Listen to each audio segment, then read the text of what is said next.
It's not the flashier part ever, says the actor-director Jason Bateman of the straight man role in comedies that he has specialized in on screens small and big for the last 15 years as we sit down at the offices of The Hollywood Reporter to record an episode of THR's Awards Chatter podcast. That role gets his or her laughs, but it's not the person you're shelling out your money to go see. I'm not being overly humble here. Who's gonna go see a Jason Bateman vehicle? You know, you go see a Will Ferrell vehicle, and I would die to play Will Ferrell's straight man. Will Ferrell will still sell tons of tickets and be incredibly funny without a straight man, but with one, the clap becomes louder because you've got two hands there. Bateman has been in the biz for nearly 40 years. In the 1980s, he was a child star whose face was plastered on the bedroom walls of girls across America. Then, after fading from the scene in the 1990s, he re-emerged in the first decade of the 2000s as an adult and, specifically, as Michael Bluth, the only sane member of a big family, on Arrested Development, the first of his straight man roles, which aired on Fox from 2003 through 2006. Its first season was recognized with the Best Comedy Series Emmy in 2004. Bateman's work on its second season was recognized with the Best Actor in a Musical or Comedy Series Golden Globe in 2005.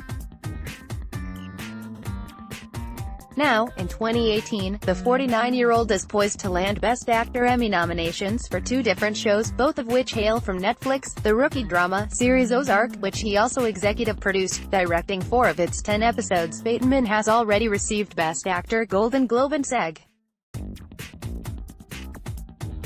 Award nominations for his work on that show, and Arrested Development, which was revived at Netflix in 2013 and returns to the streaming service Tuesday. He has previously received a total of 2 Emmy, 2 SAG and 2 Golden Globe noms for his work on that show.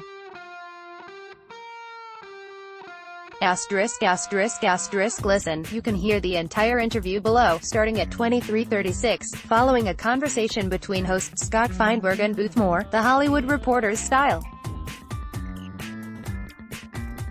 Harvey Weinstein. Click here to access all of our 217 episodes, including conversations with Oprah Winfrey, Steven Spielberg, Meryl Streep, Lorne Michaels, Gal Gadot, Eddie Murphy, Lady Gaga, Stephen Colbert, Jennifer Lawrence, Will Smith, Angelina Jolie, Snoop Dogg, Jessica Chastain, Jerry Seinfeld, Reese Witherspoon, Aaron Sorkin, Helen Mirren, Ryan Reynolds, Kate Winslet, Lin-Manuel Miranda, Julia Louis-Dreyfus, Aziz Ansari, Natalie Portman, Denzel Washington, Nicole Kidman, Warren Beatty, Alicia Vikander, Justin Timberlake, Rachel Brosnahan, Tyler Perry, Judi Dench, Tom Hanks, Mandy Moore, J.J. Abrams, Emilia Clarke, Jimmy Kimmel, Jane Fonda, Bill Maher, Claire Foy, Michael Moore, Amy Schumer, RuPaul, Jennifer Lopez, Robert De Niro, Lena Waithe, Ryan Murphy, Emma Stone, Ricky Gervais, Kris Jenner, Michael B. Jordan.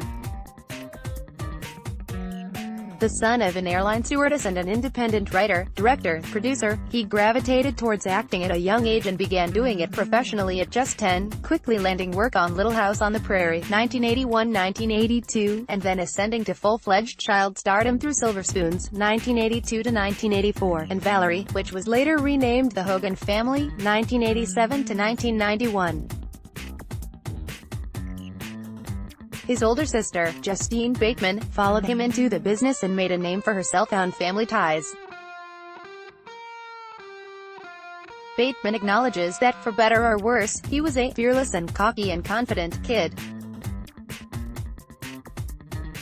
One byproduct of that, perhaps, was his interest in directing, which he was given the opportunity to do for the first time on 3 episodes of The Hogan Family when he was just 18, making he soon learned, the youngest person in the history of the Directors Guild of America to receive a directing credit, and planting the seeds for his desire to return to helming years later. As he hit his 20s, though, work of all sorts largely dried up. That was a really challenging 10 years, he says, admitting that he fell into booze and drugs while trying to live the sort of carefree life that his contemporaries had enjoyed years earlier when he was already working. For a time, he volunteers, I was living in some sort of semi-diluted notion of who I was or what my position in the marketplace was, but eventually it sunk in that his best days might be behind him. I was really close to literally liquidating what little I had left, putting that cash in a duffel bag, and going down to the Tom Bradley terminal of LAX, and looking up at the ticker board, and just leaving town to start over, somewhere else. I really fantasized about that. Instead, he stuck around and began shadowing James Burrows, the legendary helmer of multi-camera TV shows, figuring that he might be able to reinvent himself as a full-time director. Then, out of the blue, Bateman received an invitation to audition for the pilot of Arrested Development, a Meyerowitz comedy series that would be single-camera and mockumentary style, both rarities at the time.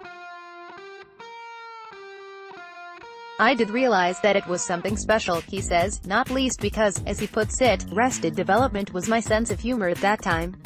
At that first meeting about Arrested, Hurwitz realized Bateman was the right man for the part of Michael, and it wasn't long before Bateman officially had the job. As the lead actor on a comedy series on a major network, Fox, it, in essence, brought his career back from the dead. While Bateman's prior TV experience had been on multi-camera shows, which are shot more or less in sequence in front of live audiences, he found that he also loved working on a single-camera show, even though it is shot more like a movie with no audience at all. There's a laugh that you can get when there's no audience there, but there's a camera there, by not winking, he explains. It's a quiet thing. It's a shared thing with an audience member that you don't see, you don't hear, and you're never gonna meet. It's a real sort of private kind of line of communication that you have through that camera, into that TV, onto that person on the couch. There's anonymity to it, whereas with the studio audience, it is not only implied, but it's there. You have to hold till they're done laughing. So there's an extra energy that they bring that you need to infuse your performance with, and it's a different thing. It's a different thing to write and it's a different thing to perform. Thanks to Arrested Development's reception from critics and awards groups, if not its ratings, Bateman was a hot commodity once again, and this time, he decided, he was not going to take it for granted. When I stopped doing drugs and drinking, it was a year after we had been doing Arrested Development, he acknowledges. Arrested had become something that I saw was providing me an opportunity to hit the reset button. He began working in movies, too, ranging from Juno, 2007, and Up in the Air, 2009, both of which were directed by Jason Reitman and nominated for the Best Picture Oscar, to a host of comedies that asked him to play a variation of his Arrested Development straight man, such as The Switch 2010, Horrible Bosses 2011, The Change Up 2011, and Identity Thief 2013. Asked if he felt frustrated at being called on to return to that character time and again, he emphasizes, it was never frustrating. It's actually a large part my own doing. I turn down more opportunities to be the antagonist, as opposed to the protagonist, to oversimplify it, than certainly my wife is comfortable with me doing. He adds, I don't take anything away from actors that like acting, but I am really attracted to something different. Bateman is clearly happy to be a part of Arrested Development's return to Netflix. It's at its perfect place, he says, ruling out any possible feature film version in the future, but what he loves most these days is directing. He recently helmed two features, 2013's Bad Words and 2015's The Family Fang, which is what led him to Ozark.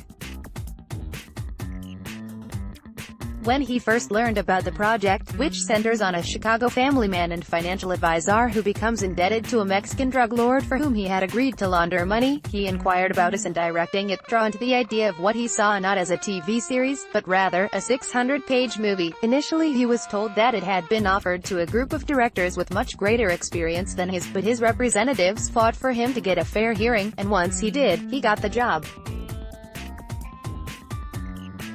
Bateman hoped to helm all 10 episodes of the first season, but scheduling made that impossible, so instead he directed its first 2 and last 2 episodes.